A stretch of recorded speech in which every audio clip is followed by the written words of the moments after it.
छोड़कर गई है, हमें तो पूरा कैलाश सूना ही सूना लगता है। कोई उपाय सोचो नंदी भैया, ये सूनापन कैसे दूर हो। सती माता जब से गई है, देवाधिदेव तो सारा समय समाधि में ही लीन रहते हैं। हमारे पुकारने पर, प्रयत्न करने पर भी उनकी समाधि भंग नहीं होती। समाधि तो देव ऋषि नारद के प्रकट होने से ही भंग होगी। अर्थात देवेश्वर को जगाने के लिए देवर्षि का स्मरण करना होगा। देव ऋषि किसी के स्मरण करने से नहीं आते, वो तो तीनों लोक में अपनी इच्छा अनुसार भ्रमण करते हैं। जब उन्हें भोलेनाथ के दर्शन करने होंगे, वो यहाँ प्रकट हो जाएंगे। ऐसा भी सुना है नंदी भैया कि जब नारद जी को नारद लीला रचनी होती है, वे तभी प्रकट होते हैं। देव ऋषि नारद जी के विषय में उल्टा सोचना और बोलना क्या उचित है? बिल्कुल सत्य कहा आपने। जगत के सारे बुद्धिमान यही मानते हैं। व्यर्थ की बातों में यदि समय नष्ट करेंगे तो नारद जी पवन की तरह आएंगे और लहर की तरह लौट जाएंगे। सुयशा, क्या नारद जी आ रहे हैं? हाँ, मैंने उन्हें आकाश से उतरते हुए देखा है। ये तो अति शुभ समाचार लाई हो भाभी। नारायण नारायण। देव ऋषि, आज आप उचित समय पर आए हैं। नारायण नारायण। नंदी, क्या इससे पहले मैं अनुचित समय पर आया करता था? नहीं नहीं देव ऋषि, इनका अभिप्राय है कि आज आपकी आवश्यकता थी। केवल आज? क्या आज के अतिरिक्त मेरा आना सदा ही अनावश्यक हुआ करता था? और आप मुझे ये बताएं, आज पति के शब्दों को पत्नी क्यों अर्थ दे रही हैं? देव ऋषि, तर्क और बुद्धि में आपके सामने ठहरने की शक्ति और क्षमता हम में नहीं है। तो फिर कितनी क्षमता है तुम में? केवल आपसे विनय और अनुरोध करने की क्षमता है। हे देव ऋषि, कृपा करके त्रिलोकीनाथ को समाधि से जगा दें। तुम्हारी ये इच्छा है कि मैं भोलेनाथ की समाधि भंग करूं? लगता है इसी हेतु तुम सब चिंतित हो। नारायण नारायण। हे देव ऋषि, आपने तो अनेक बार हमें इस चिंता से उबारा है। इस बार भी इस चिंता से मुक्ति दिलाएं। बारंबार के प्रयास से यदि क्रोध में महादेव का तीसरा नेत्र खुल गया तो फिर मेरी चिंता कौन करेगा नंदी? ऐसा हो ही नहीं सकता देव ऋषि। हमारे स्वामी तो आप पर बड़े कृपालु हैं। वे कदापि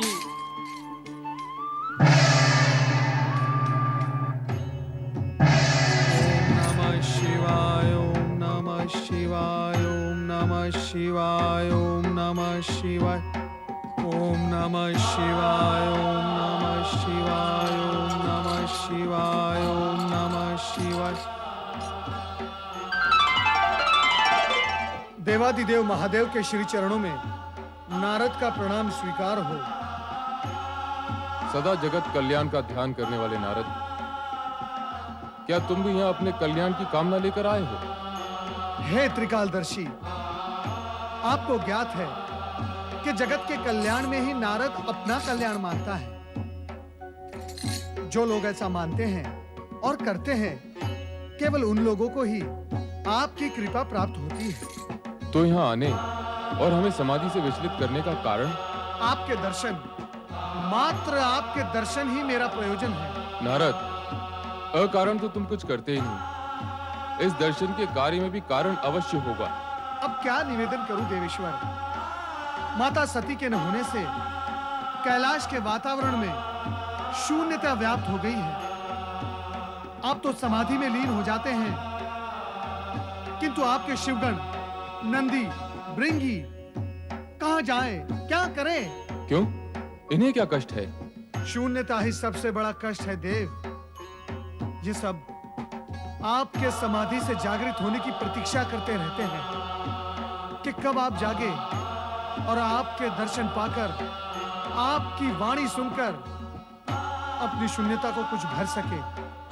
तो तुम इनकी शून्यता दूर करने के उद्देश्य से यहाँ आए हो? मैं तो आपकी शून्यता भी दूर करने का इच्छुक हूं महेश्वर।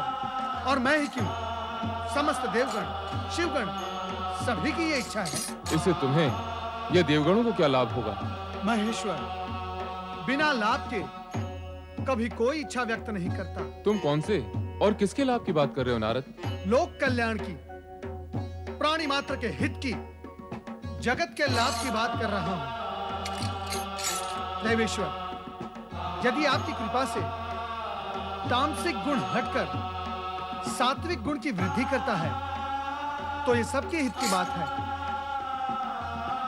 आपसे ये सत्य तो छिपा नहीं है कि असुरराज तारकासुर ने देवताओं को अपने ही स्वर्ग से हटाकर अत्यंत दयनीय और शोचनीय परिस्थिति में पहुंचा दिया।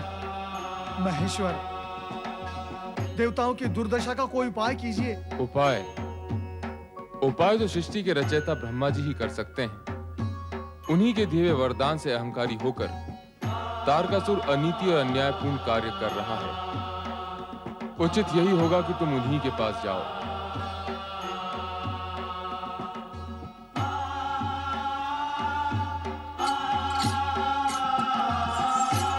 देव ऋषि,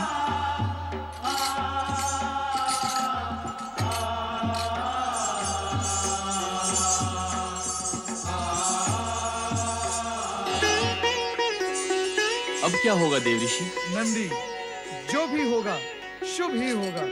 वो शुभ कब होगा? भृंगी सत्य को समझ लो कि समय से पहले और भाग्य से अधिक कभी किसी को कुछ प्राप्त नहीं होता। जो भी होगा अच्छा ही होगा। माता सती के रिक्त स्थान की पूर्ति होते ही सब ठीक हो जाएगा। क्या ऐसा होगा देव ऋषि? अवश्य होगा नंदी, अवश्य होगा। भोलेनाथ की कृपा से अवश्य होगा। नारायण नारायण।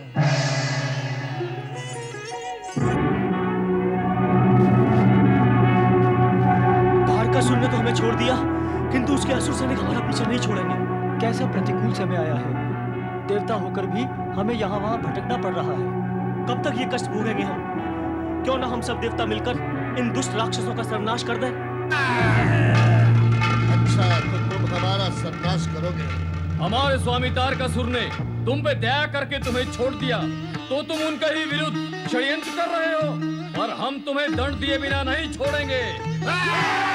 दानव से हमारी रक्षा करें, रक्षा करें, हमारी देवर्षि, देवर्षि। आप तो ऐसे भाग रहे हैं जैसे आपके पीछे असुर आ रहे हो। अरे, ये खड़ी चोटी वाला कौन आ गया? ये तो देवताओं के ऋषि हैं। नारद। ऐसा ही है देव ऋषि, ऐसा ही है। कुछ उपाय करें मुनिवर, हमारी रक्षा करें देव ऋषि। यदि मैं आपकी रक्षा करूंगा तो फिर मेरी रक्षा कौन करेगा? देवगण, कृपया स्वयं आप अपनी रक्षा कर ले तो उचित होगा। नारायण नारायण। देवराज, कहाँ हैं आप? देवराज।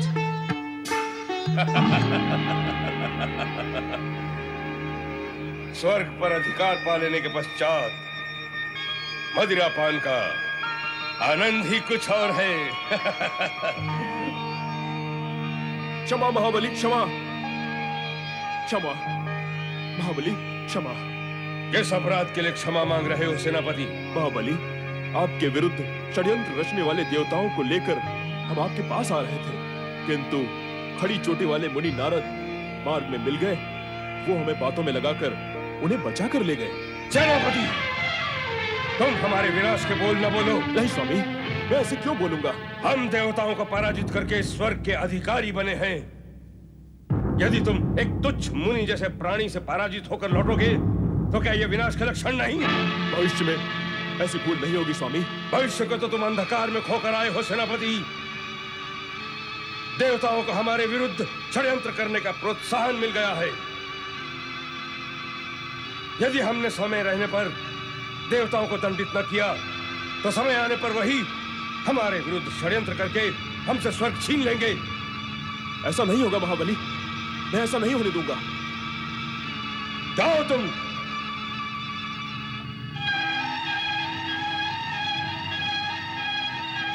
महाबली तारकासुर भी कदापि ऐसा नहीं होने देगा। हे परमपिता, यदि हम अपनी रक्षा करने योग्य स्वयं होते तो इस तरह छिपते हुए मारे मारे क्यों फिरते? अब तो आप ही कोई उपाय कीजिए। आप ही हमारी रक्षा कीजिए ब्रह्मा जी, आप ही हमारी रक्षा कीजिए। नारायण नारायण। परमपिता, देवगणों की दुर्दशा अब देखी नहीं जाती। कृपया इनकी रक्षा का कोई उपाय कीजिए। उपाय हो रहा है नारद। कहाँ हो रहा है उपाय सृजनहार? कैसे हो रहा है? देवराज, तारकासुर का वध होना ही देवगणों की सुरक्षा का एकमात्र उपाय है। किंतु पिताश्री, उस अत्याचारी तारकासुर का वध करेगा कौन? उद्यम तो वो था ही। स्वर्ग पर अधिकार करने के पश्चात वो अहंकार के वश में होकर और अधिक उद्दंड वो निरंकुश हो गया है। हमारी रक्षा करो प्रभु, हमारी रक्षा करो ब्रह्मदेव। परमपिता, उस दुष्ट तारकासुर के राक्षस नित्य ही देवताओं को पीड़ित कर रहे हैं। इससे हमारी रक्षा कीजिए, कुछ उपाय कीजिए ब्रह्मदेव, कुछ उपाय कीजिए। क्या उपाय करें और किसका उपाय करें? दुष्कर्म करो तुम और उपाय करें हम। और उपाय करने के पश्चात क्या होगा? तुम पुनः दुष्कर्म करोगे और पुनः तुम्हारी यही दुर्दशा होगी। दुष्कर्म? कौन से दुष्कर्म सृजनहार? मैंने कब दुष्कर्म किए हैं? देवराज, तर्क करने से सत्य और पीछे हटता है, सामने नहीं आता। क्या यह सत्य नहीं कि तुमने समुद्र मंथन से प्राप्त अनेक रत्न, उपकरण एवं सिद्धि प्राप्त करके भूख त्रास नहीं किया था? क्या यह सत्य नहीं कि सुख और सुविधा प्राप्त होने पर तुम अपने कर्तव्य और दायित्व से विमुख होकर राग रंग में डूब गए थे? क्या यह सत्य नहीं कि तुमने पराई स्त्री, पराय धन और पराई संपत्ति पर सदा कुदृष्टि डाली?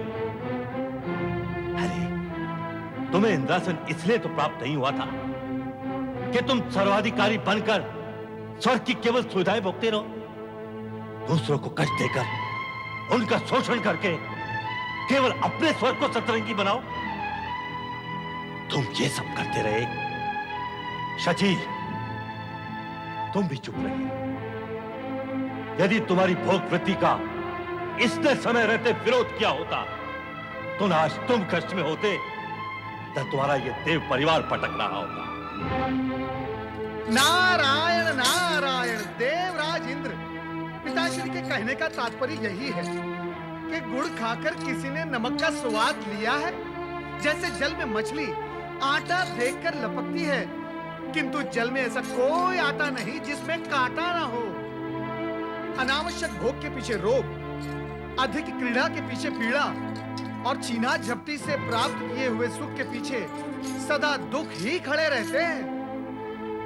हे परमपिता, मैंने आपका ही अभिप्राय स्पष्ट किया है, कुछ अनुचित तो नहीं कहा? नारद, प्रश्न तुम्हारे अनुचित कहने का नहीं है। प्रश्न है देवराज ने क्या उचित समझा। सो तो है परमपिता, संपूर्ण जगत में समझ समझ का फेर है। समझो तो उजाला ही उजाला है और ना समझो तो नारायण नारायण। नारद, तुम गंभीर अवसर और प्रसंग पर भी विनोद करते रहते हो। क्षमा करें मातेश्वरी, मैं विनोद नहीं कर रहा था, मैं सत्य कह रहा हूँ। वो भी ऐसा सत्य जो स्वर्गलोक से लेकर मृत्युलोक तक फैला हुआ है। यदि आपको मेरे कथन पर विश्वास नहीं है तो आप स्वयं दृष्टि डालकर देख ले मृत्युलोक पर। जिसने भी स्वार्थ, लोभ और भोगवश होकर समझ से शत्रुता की, वो अंधेरों में ही गिरता चला गया। यही विश्व व्यापक सत्य है। देवराज इंद्र, नारद ने वही कहा है जो मुझे कहना था। तुम स्वर्ग के अधिपति और देवताओं के राजा होकर भी अपनी भोग वृत्ति के कारण अपना सब कुछ खो बैठे, किंतु तामसिक वृत्ति वाला तारकासुर अपने जप तप के बल पर मुझसे वरदान प्राप्त करके अपनी आसुरी जाति के उत्थान का मार्ग प्रशस्त कर रहा है। तुम दिव्य शक्तियों से पूर्ण होते हुए भी पराजित हुए और आसुरी शक्तियों का स्वामी घोर तपस्या और त्याग करके विजयी हुआ। क्षमा करें परमपिता, मुझे क्षमा करें। इस भोग वृत्ति के कारण मुझसे जो भूल हुई है उसके लिए मुझे क्षमा करें सृजनहार। मैं देवराज इंद्र आपको यह वचन देता हूं कि भविष्य में ऐसे कार्यों की पुनरावृत्ति हम देवों से कभी नहीं होगी। हाँ पिताश्री, मैं भी भविष्य में सावधान रहूंगी। आप कृपा कीजिए कि तारकासुर को दिया गया वरदान फलित न हो। असंभव, ये प्रकृति के नियम के विरुद्ध है। वरदान कोई बालकों का खिलौना नहीं जिससे इच्छानुसार कभी भी लिया अथवा दिया जा सके। सच तो यह है कि वरदान दिया नहीं जाता, वो तो साधक द्वारा लिया जाता है। अपने जप तप से संचित पुण्य के बल पर साधक वरदान प्राप्त करता है। जब तक उसके पुण्य शेष रहते हैं वरदान की शक्ति भी उसका साथ देती है।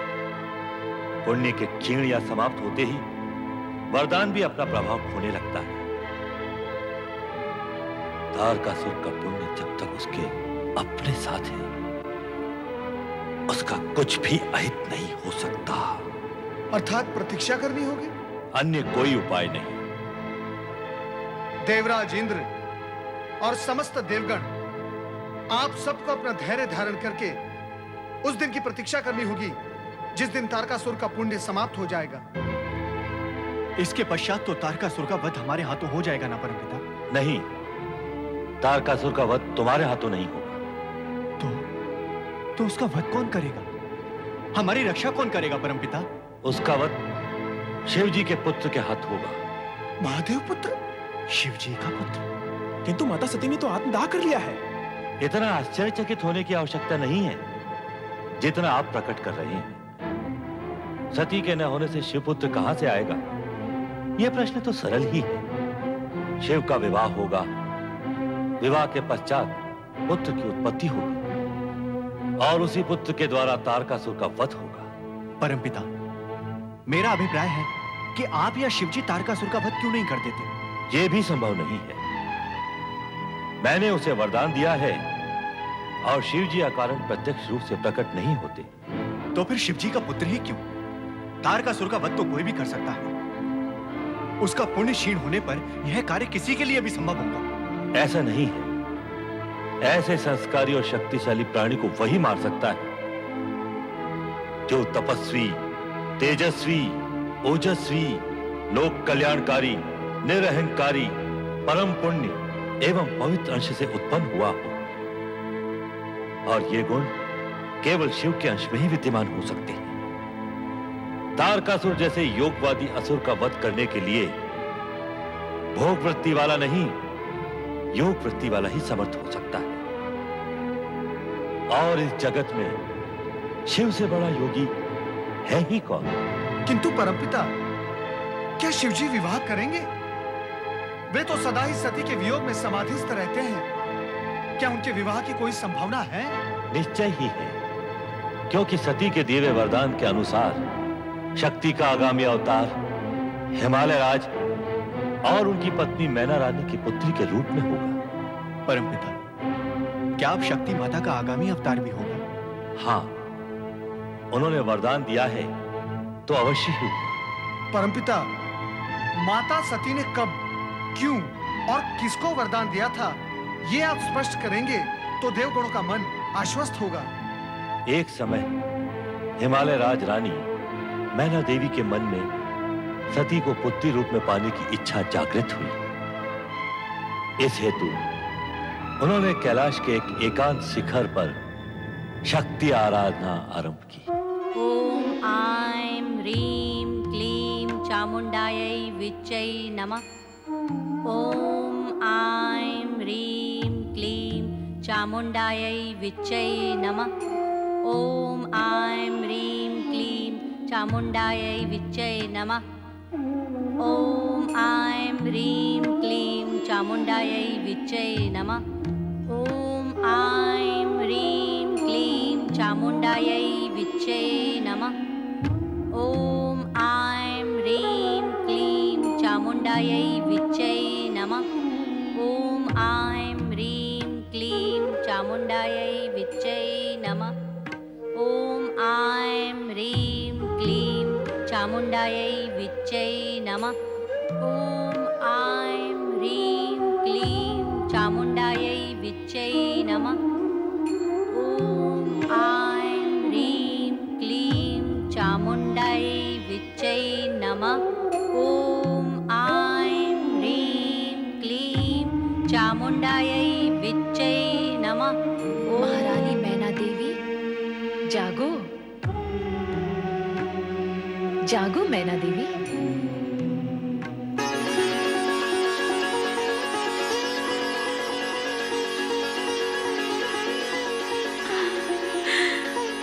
माँ जगदम्बा, आपके दर्शन पाकर मेरा जन्म सफल हो गया माँ। और तुम्हारे जब तक से मैं प्रसन्न हो गई। मांगो, इच्छित वरदान मांगो। केवल ये कि अगले अवतार में मैं आपको पुत्री रूप में पाने की इच्छुक हूँ। तुम्हारी ये इच्छा पूर्ण करने हेतु मैं वरदान दे भी दूं, तो ये समझ लो कि वो कष्टों से पूर्ण ही होगा। कारण कि इस जन्म में जिन कठिन परिस्थितियों और कठोर परीक्षाओं के कारण मैं इस देह का त्याग करूंगी, अगले अवतार में मुझे इससे भी कठिन परीक्षाएं देनी होंगी। क्या तुम अपनी पुत्री का दुख और कष्ट झेल सकोगी? आपकी माता बनने का सुख प्राप्त करने हेतु मैं सभी दुखों को झेल लूंगी। माँ का विरह रूप ममता और आशीर्वाद के कवच से परिपूर्ण होगा, जो कष्टों को आप तक आने भी नहीं देगा। मुझे पुत्री रूप में प्राप्त करने की इच्छा मन में इतनी बलवती है कि यदि वो पूर्ण ना हुई तो अर्थ का अनर्थ भी हो सकता है। उससे तो अच्छा है कि कष्टों को सहन करने हेतु तत्पर होकर मैं आपके यहाँ जन्म लूं। सत्य तो मेरा तब सफल होगा, मुझे आपकी माता बनने का सौभाग्य प्राप्त होगा। माँ, मुझे वरदान दो, अगले जन्म में आप मेरी पुत्री रूप में प्रकट होंगी। तथास्तु।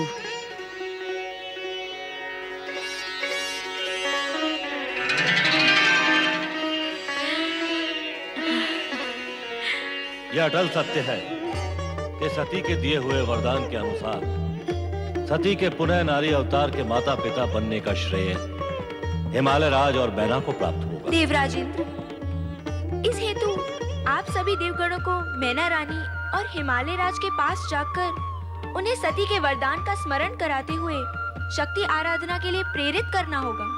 शक्ति आराधना? हाँ, शक्ति आराधना, जिससे उद्देश्य पूर्ति की दिशा में कार्य प्रारंभ हो सके। जो आज्ञा ब्रह्मदेव, हम इसी क्षण वहां जाते हैं।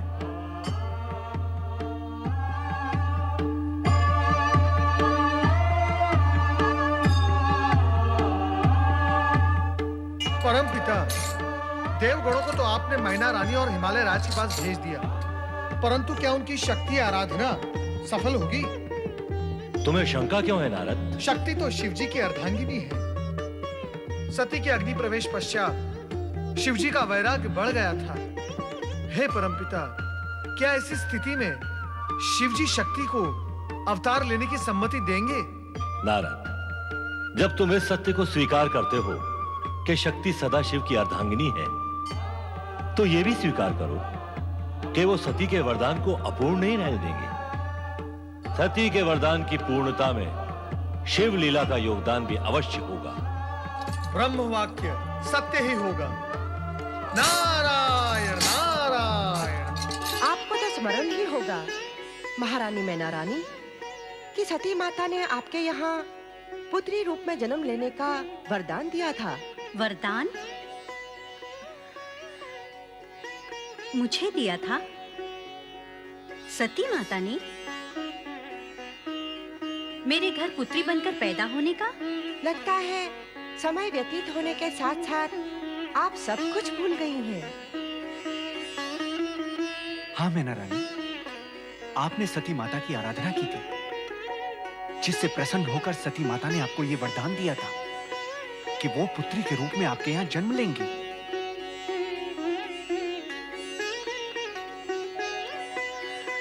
हाँ, कुछ स्मरण तो हो रहा है। सती को पुत्री रूप में पाने के लिए मैंने आराधना तो की थी। तो अब उस वरदान की पूर्ति के लिए आपको माँ शक्ति की आराधना करनी होगी। हाँ, आपको शक्ति आराधना करनी होगी, क्योंकि सती ही शक्ति का रूप है। शिव लीला के कारण आप वो वरदान भूल गई थी। शक्ति की आराधना द्वारा शक्ति को जागृत कर आपको उन्हें वरदान का स्मरण कराना होगा। अच्छा किया आपने यहाँ आकर सती माता के दिए हुए वरदान की बात को फिर से स्मरण कराकर। मैं तो भूल ही गई थी।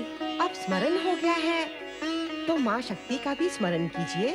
अवश्य, ये तो मेरा सौभाग्य होगा कि माँ सती पुत्री रूप में मेरे घर में जन्म लेंगी।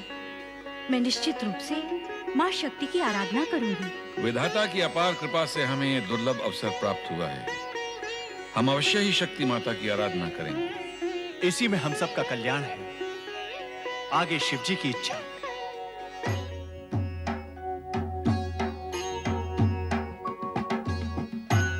ये तो नित्य की समस्या है।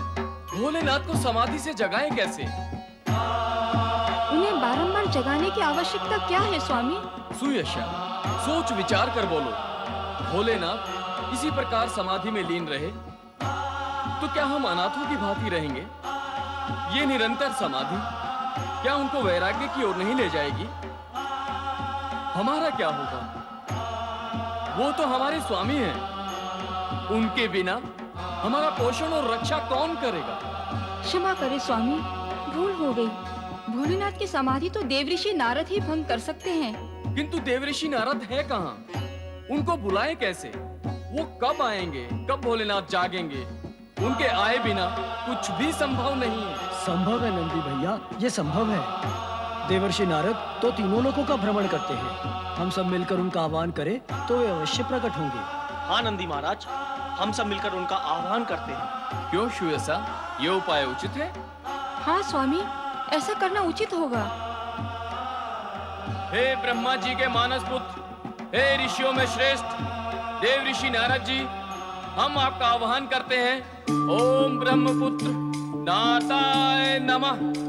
ओम ब्रह्मपुत्र नारदाय नमः। ओम ब्रह्मपुत्र नारदाय नमः। ओम ब्रह्मपुत्र नारदाय नमः। ओम ब्रह्मपुत्र नारदाय नमः। ओम ब्रह्मपुत्र नारदाय नमः। ओम नमः। ओम ब्रह्मपुत्र नारदाय नमः। ओम ब्रह्मपुत्र नारदाय नमः। ओम ब्रह्मपुत्र नारदाय नमः। ओम ब्रह्मपुत्र नारदाय नमः। ओम ब्रह्मपुत्र नारदाय नमः। ओम ब्रह्मपुत्र नारदाय नमः। ओम ब्रह्मपुत्र नारदाय नमः। ओम ब्रह्मपुत्र नारदाय नमः। ओम ब्रह्मपुत्र नारदाय नमः। ओम ब्रह्मपुत्र नारदाय नमः। क्षमा करे भोलेनाथ, आपको क्रोधित करना हमारा उद्देश्य नहीं था। हम तो जय भोलेनाथ, जय शिव शंकर, जय त्रिलोकीनाथ। जय भोलेनाथ, जय शिव शंकर, जय त्रिलोकीनाथ। नारद, तुम इतने दूर क्यों खड़े हो? समीप आओ। आपकी वक्र दृष्टि से भय लगता है भोलेनाथ। लगता है आप अति क्रोधित हैं। ये नंदी अपने साथियों के साथ अकारण कोलाहल करके मेरी समाधि भंग कर देता है। हे त्रिकालदर्शी, अकारण तो कुछ भी नहीं होता। ये सब तो आपके सेवक हैं। आप अधिकतर समाधि में लीन होते हैं और ये सब आपके स्नेह और कृपा से वंचित होकर व्यग्र हो उठते हैं। इनका अपराध तो कुछ भी नहीं। यदि है तो केवल इतना कि अपने स्वामी के प्रति भक्ति और श्रद्धा से पूर्ण होकर उनकी कृपा के इच्छुक हैं। इन पर कृपा कीजिए। और कहो नारद, कुछ समाचार तो अवश्य लाए होगे। ऐसा कौन सा समाचार है देवेश्वर जो आपको ज्ञात नहीं? आपको तो यह भी ज्ञात होगा ही देवेश्वर कि ब्रह्मदेव ने इस सत्य का उद्घाटन किया है कि हिमालय राज की पत्नी मैना के गर्भ से मां शक्ति जन्म लेंगी। तो महादेव आपको ज्ञात होगा ही, किंतु मुझे यह ज्ञात नहीं है कि मां शक्ति के जन्मदिन का शुभ अवसर कब आएगा। हे महादेव, आप मुझे यह बताने की कृपा करें कि मां शक्ति का अवतरण कब होगा। नारद को अधीरता शोभा नहीं देती। अधीरतावश नहीं, अधीरतावश नहीं भोलेनाथ, जिज्ञासावश पूछ रहा हूं। नारायण नारायण। इस हेतु की तीनों लोकों में इसकी चर्चा और प्रचार कर सको। नहीं महादेव जी, मैं ऐसा नहीं करूंगा। सत्य कह रहा हूं। मुझे तुम्हारा स्वभाव ज्ञात है नारद। कोई भी बात तुम्हारे पेट में अधिक समय टिक नहीं सकती। हे त्रिकालदर्शी, मेरे स्वभाव में सुधार हुआ है। नारायण नारायण। महादेव जी, आप कृपा कर मुझे ये बता दे कि मां शक्ति जन्म कब लेंगी? अपने प्रश्न का उत्तर पाने हेतु तुम्हें प्रतीक्षा करनी होगी नारद।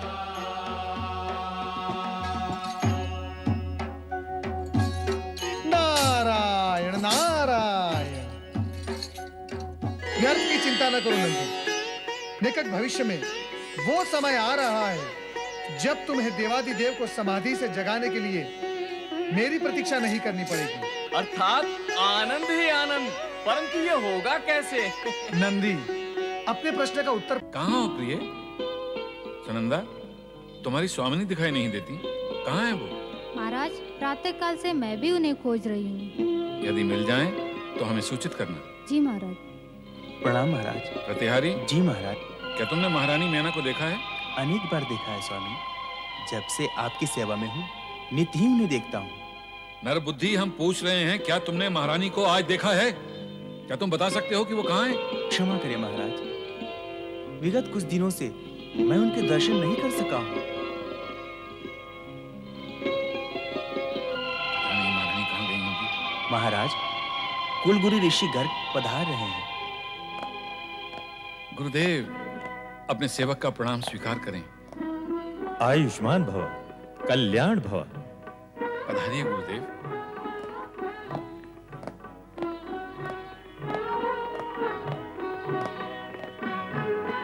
विराजिए गुरुदेव। नहीं हिमालय राज, बैठने का समय नहीं है। यज्ञ के अनुष्ठान में पहुंचना है।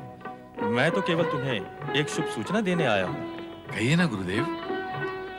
हिमालय राज, अपनी ज्योतिष गणना के आधार पर मैं इस परिणाम पर पहुंचा हूँ कि तुम्हें शीघ्र ही पुत्र रत्न की प्राप्ति होगी। पुत्र रत्न की प्राप्ति? हाँ राजा, उस शुभ अवसर की प्रतीक्षा करो। विधाता तुम पर प्रसन्न है। प्रणाम गुरुदेव। महाराज की जय। आओ महामंत्री। महाराज किसी गहन विचार में थे? हाँ महामंत्री, देखो ना, सुबह से महल का कोना कोना छान लिया है, लेकिन महारानी मैना कहीं दिखाई नहीं देती। वे महल में होंगी तो मिलेंगी ना। अर्थात वो महल में नहीं है? कहाँ है वो? महाराज, वे वन में शक्ति की आराधना कर रहे हैं। वन में शक्ति की आराधना? अकेले? हाँ महाराज। हम भी वहां जाएंगे। तुम्हें शीघ्र ही पुत्र रत्न की प्राप्ति होगी। महारानी। ओम आइम ह्रीं क्लीं चामुंडायै विच्चे। ओम आइम ह्रीं क्लीं चामुंडायै विच्चे। ओम आइम ह्रीं क्लीं चामुंडायै विच्चे। ओम आइम ह्रीं क्लीं चामुंडायै विच्चे। ओम आइम ह्रीं क्लीं। प्रिय,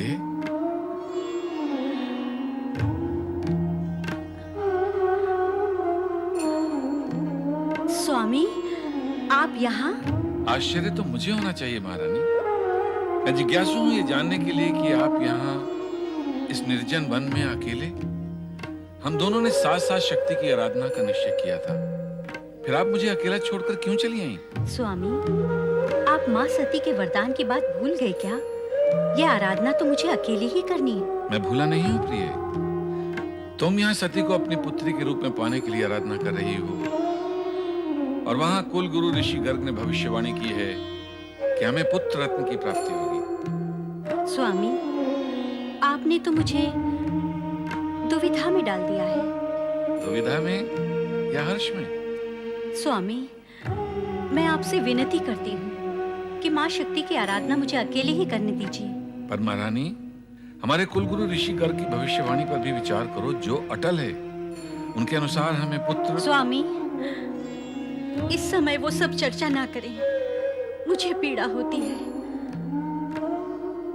मैं आपसे हाथ जोड़कर प्रार्थना करती हूँ कि इस समय मुझे माँ शक्ति की आराधना करने दें।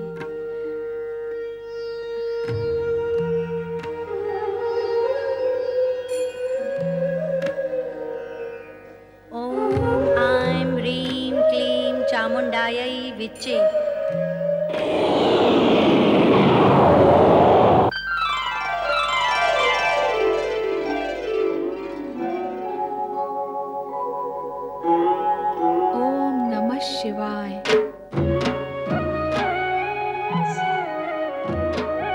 आज्ञा दें देवेश्वर। आज्ञा? क्या तुम यहाँ इस समय मेरी आज्ञा से प्रकट हुई हो? निस्संदेह आपकी इच्छा के बिना तो मेरा यहाँ प्रकट होना संभव ही नहीं है। आपकी लीला तो अपरंपार है। उसी के वशीभूत होकर मैं यहाँ इस समय आपके सामने प्रकट हुई हूँ। मैं आपसे भिन्न तो नहीं हूँ? भिन्न नहीं हो तो प्रकट होने और आज्ञा लेने की क्या आवश्यकता है? वो भी आपकी लीलावश। सती अवतार में पिता दक्ष के यज्ञ में जाने देना और उसका विरोध न करना, वो भी तो आपकी लीला ही थी। तब तो तुम्हें यह भी ज्ञात होगा कि मैंने ऐसा क्यों किया। तुम मेरा अभिन्न अंग हो तो यह भी अवश्य ज्ञात होगा कि तुम्हारा अगला नारी अवतार कहाँ होगा। यदि ज्ञात है तो आज्ञा लेने की क्या आवश्यकता है? हिमाचल महारानी मैना देवी की आराधना का उत्तर देना आपकी आज्ञा के बिना कैसे संभव हो सकता है देवेश्वर? शक्ति की आराधना करने वाले साधकों को अनुकूल उत्तर देने हेतु तुम स्वतंत्र हो। मैं समझ गई देवेश्वर।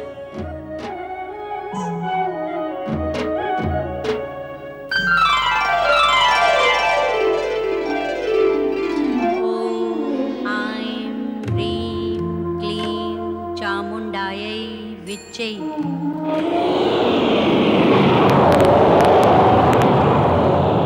ओम ऐं ह्रीं क्लीं चामुण्डायै विच्चै।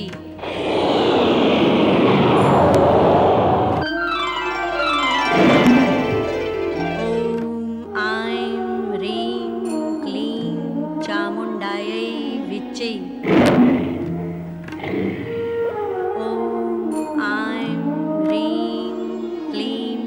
चामुण्डायै विच्चै। ओम ऐं ह्रीं क्लीं चामुण्डायै विच्चै। महारानी मैना,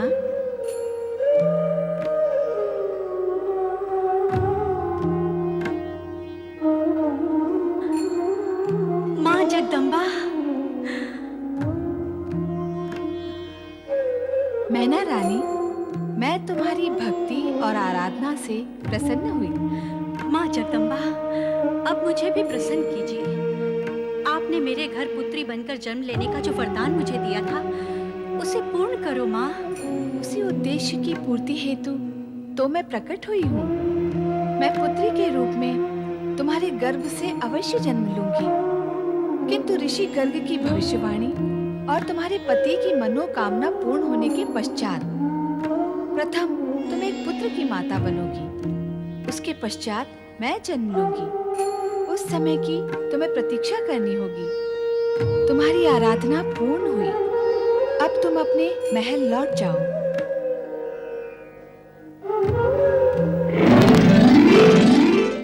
गुरुदेव, आप मुस्कुरा रहे हैं और हम दुविधा में हैं। दुविधा का कारण? आपकी भविष्यवाणी।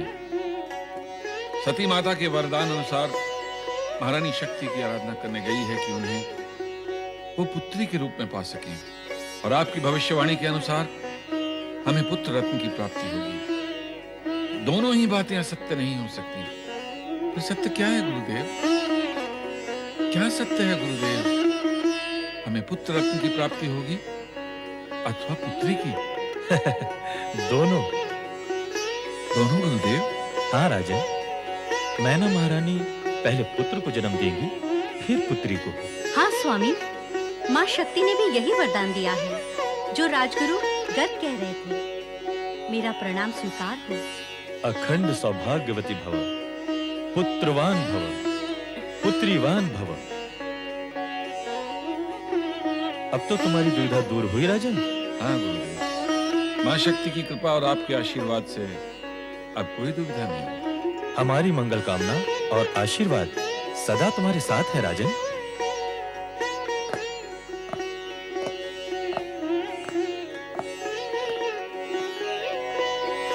नारायण नारायण श्रीमन नारायण नारायण नारायण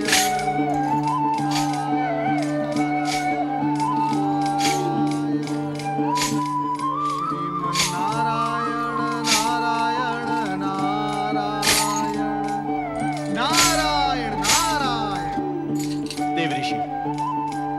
आपने तो हमें भयभीति कर दिया था। भयभीत तो खोटे मन और मलिन चरित्र वाले होते हैं देवराज। आप क्यों भयभीत हो रहे हैं? हमारे दुर्दिनों में आप भी तीखे प्रहार कर रहे हैं देवर्षि। नारायण नारायण, मैं प्रहार सहता हूँ, करता नहीं। देवऋषि, कृपा करके अब हमें ये बताएं कि आप आ कहां से रहे हैं? क्या हमारे लिए कोई शुभ समाचार है? मैं तो मात्र शुभ और अशुभ समाचार का वाहक बनकर रह गया। फिर भी तुम्हारे लिए एक समाचार है। क्या समाचार है? कहे देवर्षि। महारानी, मैना रानी की शक्ति आराधना सफल हो गई है। अब मां शक्ति उनके यहाँ पुत्री रूप में जन्म लेंगी। प्रसन्न होने में शीघ्रता न करें, क्योंकि पुत्री का जन्म पुत्र जन्म के पश्चात होगा। क्या? भयभीत होने की आवश्यकता नहीं। कार्य कुछ विलंब से होगा, किंतु होगा अवश्य। देवराज इंद्र, भविष्य में सावधान रहें और परमपिता ब्रह्मदेव की चेतावनी याद रहे। आपके लिए फिर तारकासुर जन्म ले सकता है, किंतु आपके उद्धार के लिए मां शक्ति अथवा मां सती फिर जन्म नहीं लेंगी। देवऋषि, तारकासुर के वध होने तक के अस्थायी समय के लिए कोई उपाय बता दें। देवराज, मैं आपकी और समस्त देवगण की इस दयनीय परिस्थिति से भलीभांति परिचित हूं। मैं ये भी जानता हूं कि कोई भी समय, किसी भी परिस्थिति का एकमात्र उपाय है भगवान भोलेनाथ के पंचाक्षरी मंत्र का जाप। ओम नमः शिवाय। अर्थात आज का ये दिन अत्यंत शुभ है। आज नंदी और सुयेशा के विवाह की वर्षगांठ है। इसी कारण कैलाश पर शिव जी की विशेष पूजा एवं प्रार्थना का नंदी ने आयोजन किया है। देवऋषि, आपका संकेत है कि हम सब देवगण वहां जाकर शिव की प्रार्थना करें। सत्य यही है, किंतु ध्यान रहे, प्रार्थना और स्तुति सदा प्रसन्न मन से करते हैं। आपके मुख पर विषाद न दिखाई दे। प्रसन्न चित्त से की गई प्रार्थना अवश्य फलदायी होती है। देवऋषि, इस शुभ अवसर पर शिव प्रार्थना में आप हमारा साथ दें, ऐसी हमारी आपसे विनती है। विनती क्यों देवराज? नारद तो शुभ कार्य के लिए सदा ही तत्पर रहता है। शुभस्य शीघ्रम।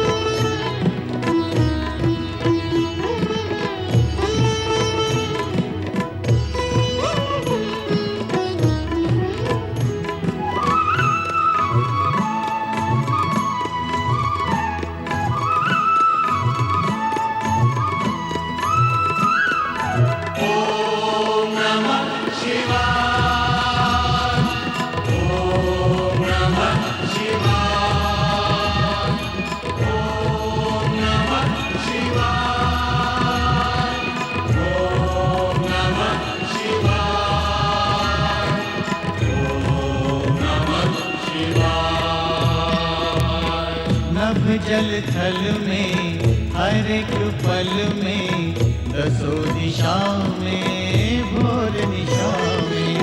नभ जल थल में हर एक पल में दसों दिशाओं में भोर निशा में। जन्म मरण में जड़ चेतन में तुम ही तुम हो समाए। ओम नमः शिवाय, ओम नमः शिवाय, ओम नमः शिवाय, ओम नमः शिवाय, ओम नमः शिवाय।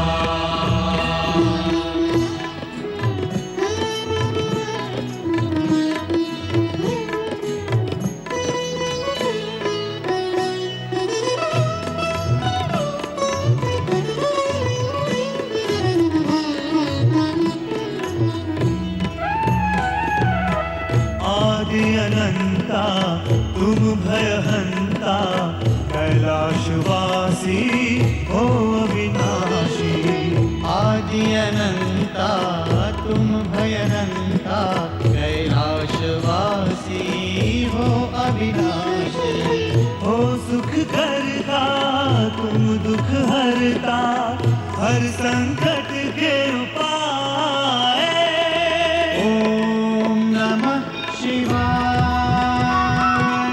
ओम नमः शिवाय ओम नमः शिवाय ओम नमः शिवाय ओम नमः शिवाय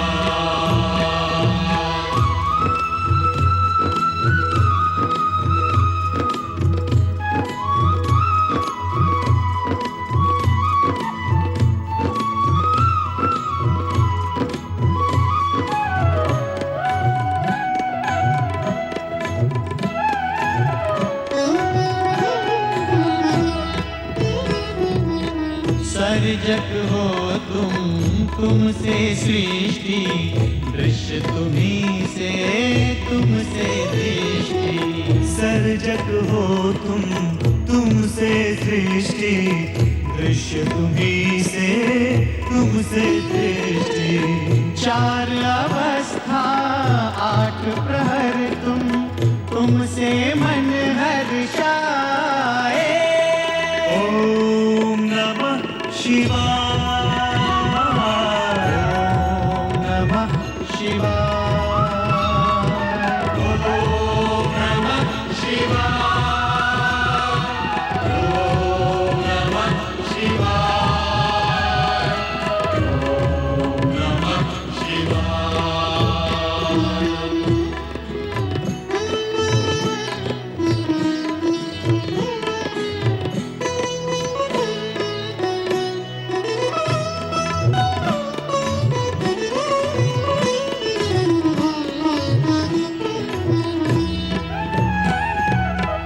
शब्द है तुमसे वाणी ज्ञान तुम्हीं से तुम ही ज्ञानी शब्द है तुमसे वाणी ज्ञान तुम्हीं से तुम ही ज्ञानी सत्य तुम्हीं हो नित्य तुम्हीं हो जो खोजे वो पाए ओम नमः शिवाय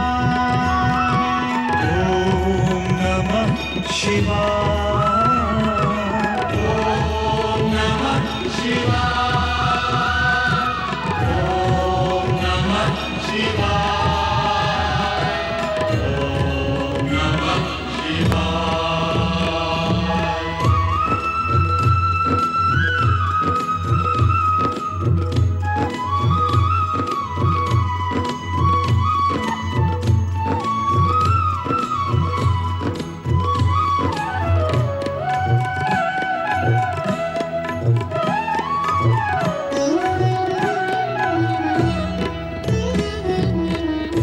त्रिपुरारी हे नंदीश्वर विश्व तुम्हीं से तुम विश्वेश्वर हे त्रिपुरारी हे नंदीश्वर विश्व तुम्हीं से तुम विश्वेश्वर कण कण में तुम हे सर्वेश्वर समय भी हर पल गाए ओम नमः शिवाय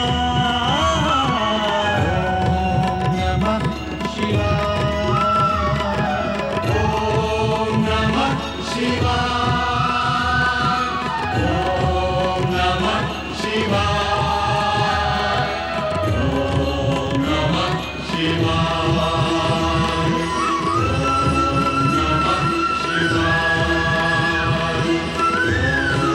नमः शिवाय ओम नमः बोलिए भगवान श्री चंद्रमौलेश्वर की जय भूत भावन भगवान भोलेनाथ की जय मंगलम भव सदा मंगलम भवा।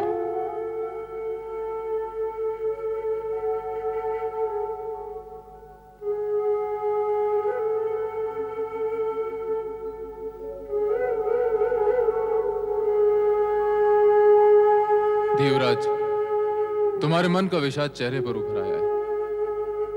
इस दुख और विषाद का कारण?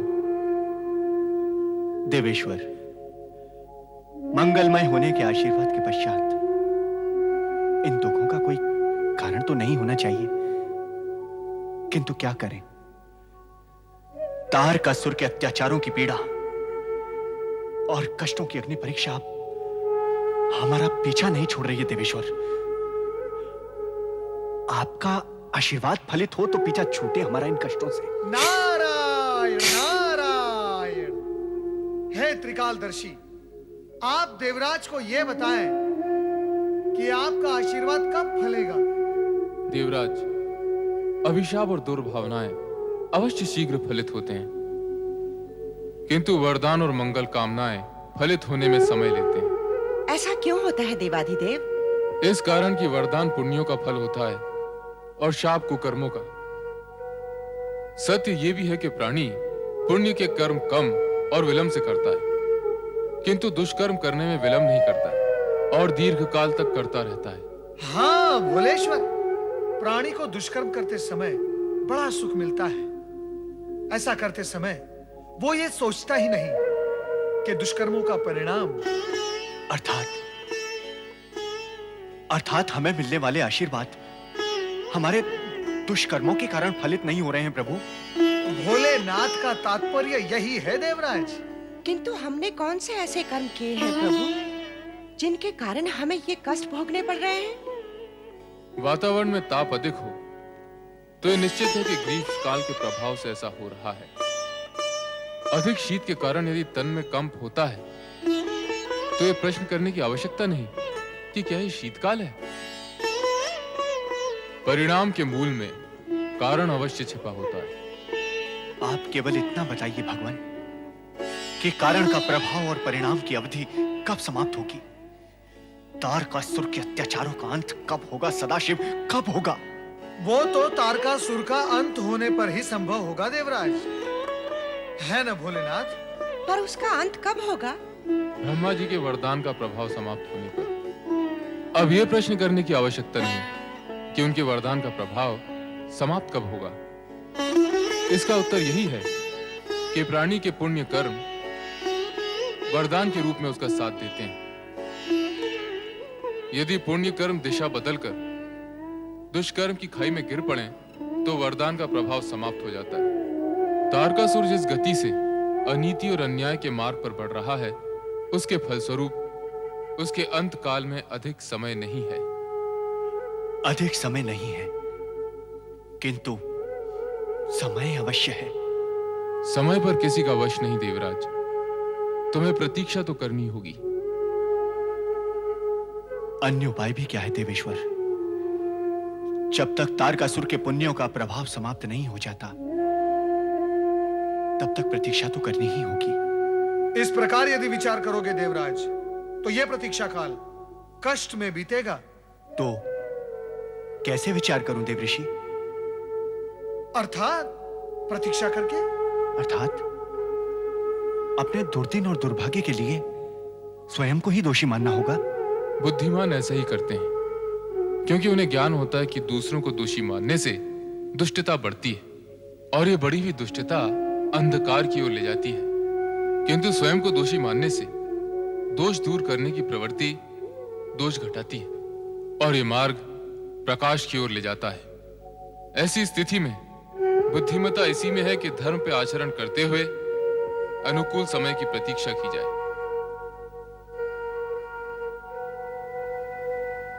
धन्य है प्रभु, धन्य है आप और आपकी लीला धन्य है। देवऋषि, देवराज, सफलता का श्रेष्ठ मार्ग है सत्कर्म।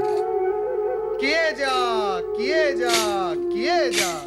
नारायण नारायण नारायण।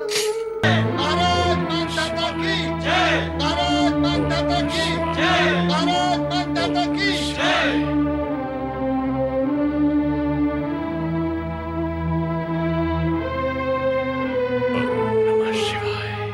प्रणाम पिताश्री। प्रणाम पिताश्री। कल्याण हो। आश्चर्य पिताश्री, आज आपको शिव पूजा में इतना अधिक विलंब हो गया कि आपने अभी तक राशि परिधान भी धारण नहीं किया। राजकुमार अम्बरीश, युवराज मुचकुंद, आज अनायास ही शिव पूजन के उपरांत हमारे हृदय में वैराग्य भाव उत्पन्न हुआ। ऐसा वैराग्य उत्पन्न होने के पश्चात किसी भी दृष्टि से हमारा सिंहासन पर आसीन होना शोभनीय नहीं है वत्स। पिताश्री। महाराज, ये क्या कर रहे हैं आप? पिताश्री, ऐसा न कहिए। आपसे अधिक इस सिंहासन पर बैठने के योग और कौन हो सकता है महाराज? राजकुमार, तुम हमारे ज्येष्ठ पुत्र होने के नाते अब इस सिंहासन पर तुम्हारा न्यायोचित अधिकार है। कदापि नहीं। आपके होते हुए मैं इस सिंहासन पर कैसे बैठ सकता हूँ? ये प्रजा की इच्छा के भी विरुद्ध होगा। भ्राता सत्य कर रहे हैं तात। आपके समान धर्मात्मा प्रजा पालक शासक युगों में एक ही बार जन्म लेता है। हम ही नहीं, आपकी प्रजा भी आपको इस सिंहासन से दूर नहीं देख सकती।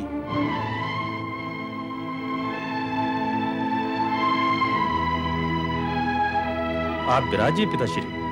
इस प्रकार संकोच ग्रस्त रहकर आप हम सबके मन में भय उत्पन्न कर रहे हैं। भय कैसा वत्स? परंतु सत्य यह है कि हमारा इस राज्य सिंहासन से अब मोह भंग हो चुका है। इसी मोह के कारण हम आज तक भगवान शिव के दर्शन से वंचित रहे। परंतु अब हृदय ने निर्णय ले लिया है वत्स।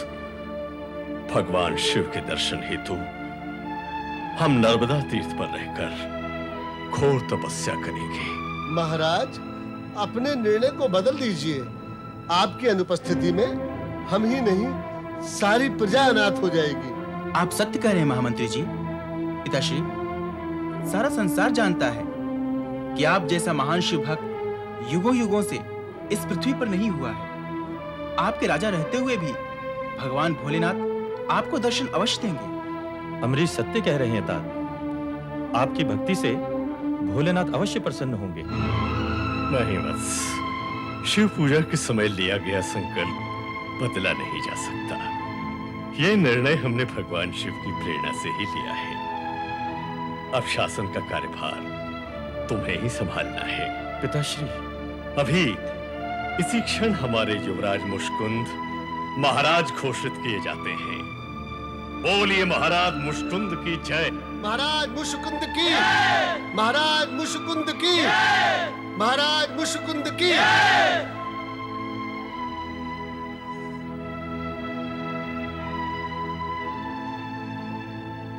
सभासदों, अपने शासन काल में यदि आप लोगों में से किसी के प्रति कोई त्रुटि हुई हो, यदि कभी किसी भी प्रजाजन के प्रति हमसे कोई अन्याय हुआ हो, तो हम आप सबसे क्षमा चाहते हैं। पुत्रों, शिव भक्ति की ज्योति को सदैव प्रज्वलित रखना। भगवान शिव कल्याण करे। ओम नमः शिवाय। ओम नमः शिवाय।